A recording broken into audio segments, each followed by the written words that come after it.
ምክረ አበው ሚዲያ የእግዚአብሔር ሕይወት ነጸብራቅ። ቅዱስ ዮሐንስ ለጋይዮስ በጻፈው መልእክቱ ወዳጄ ሆይ በጎ የሆነውን እንጂ ክፉን አትምሰል። በጎ የሚያደርግ ከእግዚአብሔር ነው፣ ክፉን የሚያደርግ ግን እግዚአብሔርን አላየውም ብሏል። ሶስተኛ መልእክቱ ከምዕራፍ 3 ከቁጥር 11። ቃሉ በጎ የሆነውን ስለመምሰልና በጎ ስለማድረግ ይናገራል። ክፉ ከክፉ ከዲያብሎስ ነው። በምንም ነገር ዲያብሎስን የሚመስል ነገር ሊኖረን አይገባም። የእርሱ መገለጫ ባህሪያት በእኛ ላይ መንጸባረቅ የለባቸውም።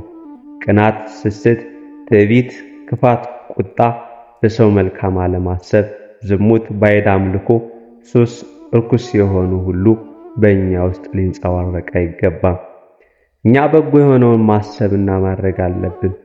ክፉን የሚያደርጉ እግዚአብሔርን አላዩትም። እግዚአብሔር መልካም ነው። እርሱን መልካሙን ያየ የሚንጸባረቅበት መልካምነት ነው። ጨለማ አይቶ ብርሃን የሚያወራ የለም። ከቸር ጋር ውሎ ጠማማ የሚሆን አይኖርም። እግዚአብሔር ባቀረብነው መጠን ይለወጣል። ባወቅነው መጠን የበጎነት ተጽዕኖ ያድርብናል። አንድ ጊዜ ብናየው ዓይናችን ደግነቱ ላይ ፈዞ ይቀራል። ወደ እሱ በቀረብን ቁጥር ሌላው ነገር ሁሉ ያንስብናል። ወዳጆቼ ሆይ በእኛ ሕይወት የሚንጸባረቀው የማን ሕይወት ነው? የእግዚአብሔር ወይስ የዲያብሎስ? ሐዋርያው በጎ የሚያደርግ ከእግዚአብሔር ነው እንዳልን የእግዚአብሔር ሕይወት ነጸብራቅ በጎነት ነው። በጎ በሆንና በጎ ባደረግን መጠን የአባታችን የሕይወት ነጸብራቅ ምን ያህል እንደተገለጠብን እናያለን። እግዚአብሔር ይክበር ይመስገን። ጻድቅ 7 ጊዜ ይወድቃልና ይነሳል፣ ኃጥእ ግን በክፉ ላይ ይወድቃሉ። መጽሐፈ ምሳሌ ምዕራፍ 24 ከቁጥር 16። ስለ እግዚአብሔር ብለህ ለሰዎች ታዘዝ እንጂ ስለ ሰዎች ብለህ ለእግዚአብሔር አትታዘዝ። ቅዱስ ዮሐንስ አፈወርቅ። ሐዋርያው ቅዱስ ጳውሎስ ወደ ቲቶ መልእክቱ በጻፈው ምዕራፍ 2 ከቁጥር 11 እስከ 14 እንዲህ ይላል። ሰዎችን ሁሉ የሚያድን የእግዚአብሔር ጸጋ ተገልጦልናል።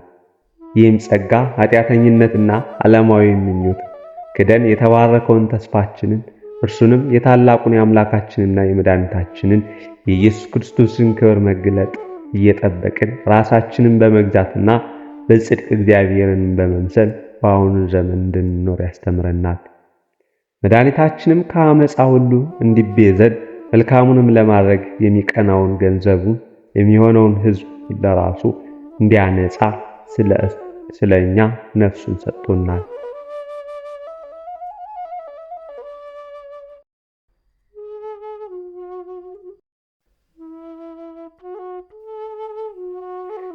መዝሙረ ዳዊት ምዕራፍ 102 ከቁጥር 25 እስከ 27።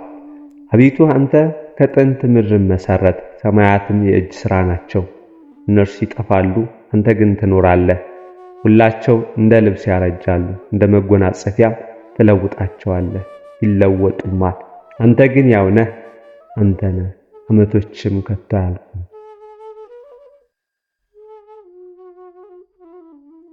ተወዳጆች ሆይ ክርስቶስ ስለኛ ብሎ እስከምን ድረስ እንደመጣ አስተውሉ። ክብር ይግባውና ጌታችን ኢየሱስ ክርስቶስ ስለኛ ብሎ አርያ ገብርን ነስቶ መጥቶ ስለኛ ብሎ ነፍሱን አሳልፎ ሰጥቷል። ከዚህ ሁሉ በኋላ እንኳን ሊቀ ካህናችን ነውና እኛን መንከባከቡን አላቋረጠም። ሐዋርያው ቅዱስ ጳውሎስ ለቆሮንቶስ ክርስቲያኖች ሲመሰክር እግዚአብሔር በእኛ እንደሚማለድ ለክርስቶስ መልእክተኞች ነን ብሏል።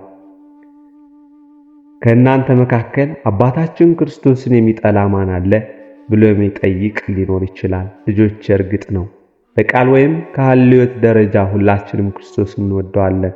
ፍቅር የሚገለጠው ግን በቃል ብቻ አይደለም በገቢርም ጭምር ነው እንጂ። እልፍ ጊዜ እንደምንናፍቅ ብንናገር ግን ደግሞ የማናፈቅር ከሆነ ከማንም ይልቅ ምስኪኖች ነን። በእግዚአብሔር ፊት ይቅርና በሰው ፊት ሞገስ የለንም። እግዚአብሔርን እንደምናምን በቃል ብንናገር ነገር ግን በገቢር ብንክደው የማይጠቅም ብቻ አይደለም ጉዳትም አለው። እንግዲያስ ተወዳጆች ሆይ እግዚአብሔርን ማናችንም በቃል በገብር የሚሆን ዘንድ ማልዳችኋለሁ። ክርስቶስን በዚህ ሰዓት ካልካልነው እርሱም በመጨረሻይቱ ቀን አይክደንምና በዚሁ ሰዓት በቃል በገቢርም በሰው ፊት ብንመሰክርለት እርሱ በመጨረሻይቱ ቀን በእግዚአብሔር መላእክት ፊት ይመሰክርልናል። ይህን እናድርግ፣ በቸርነቱ ርስቱን መንግስቱን እንዲያወርሰን ሰውን በመውደድ ሰው የሆነው ኢየሱስ ክርስቶስ ይርዳን። አሜን። ቅዱስ ዮሐንስ አፈወርቅ።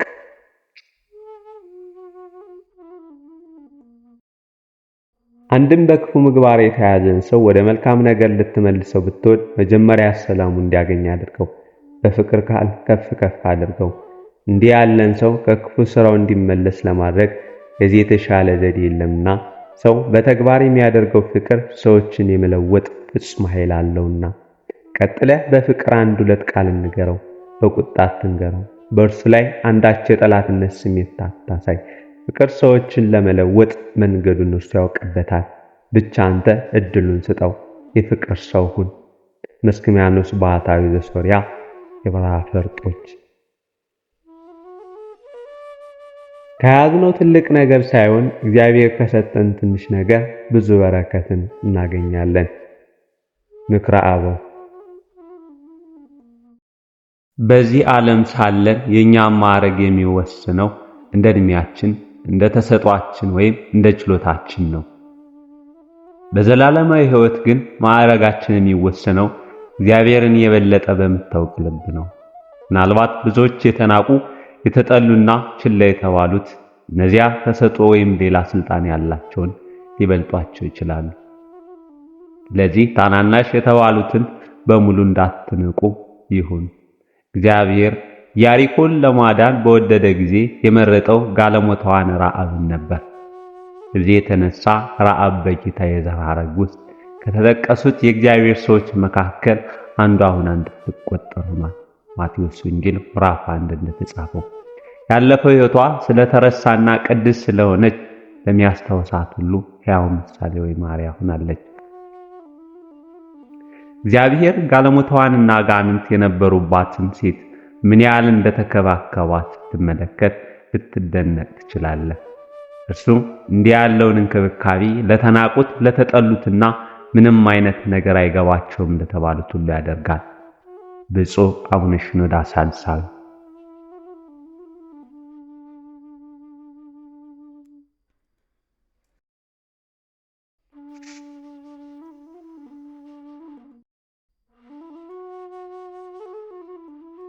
ሐዋርያው ቅዱስ ጳውሎስ ወደ ጢሞቴዎስ ሰዎች ምዕራፍ 2 ከቁጥር 8 እስከ 13 እንደጻፈው በወንጌል እንደምንሰብከው ከሙታን የተነሳውን ከዳዊት ዘርም የሆነውን ኢየሱስ ክርስቶስን አስብ። ይህንም በመስበክ እንደ ክፉ አድራጊ እስክታሰር ድረስ መከራ እቀበላለሁ። የእግዚአብሔር ቃል ግን አይታሰርም። ስለዚህ እነርሱ ደግሞ በክርስቶስ ኢየሱስ ያለውን መዳን ከዘላለም ክብር ጋር እንዲያገኙ ስለተመረጡት በነገር ሁሉ ጸናለሁ። ቃሉ የታመነ ነው። እንዲህ የሚለው ከእርሱ ጋር ከሞትን ከእርሱ ጋር ደግሞ በሕይወት እንኖራለን። ብንጸና ከእርሱ ጋር ደግሞ እንነሳለን። ብንክደው እርሱ ደግሞ ይክደናል። ባናምነው እርሱ የታመነ ሆኖ ይኖራል፣ ራሱን ሊክድ አይቻልምና።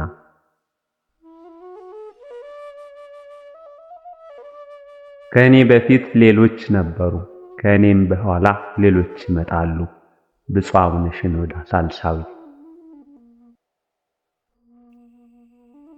ወደ እግዚአብሔር መንግሥት ለመግባት አስፈላጊ ከሆኑ ሀብታት አንዱ ነው።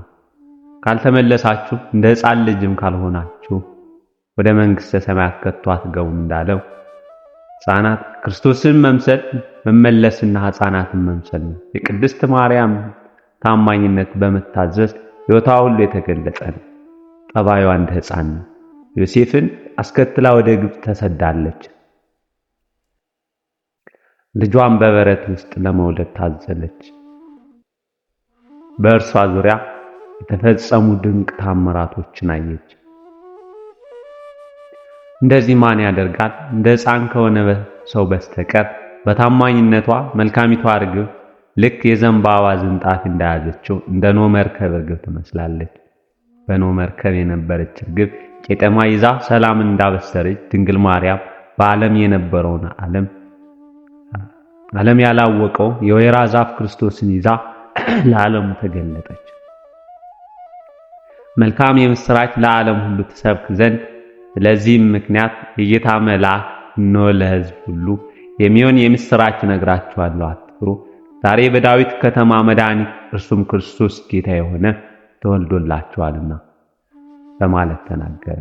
ስለዚህም ነው በብዙዎች ስዕላት ቅድስት ድንግል ማርያም በየዋህ ርግብ ምሳሌ መገለጧ ስለዚህ ምክንያት ነው። ብፁዕ አቡነ ሽኖዳ ሳልሳዊ።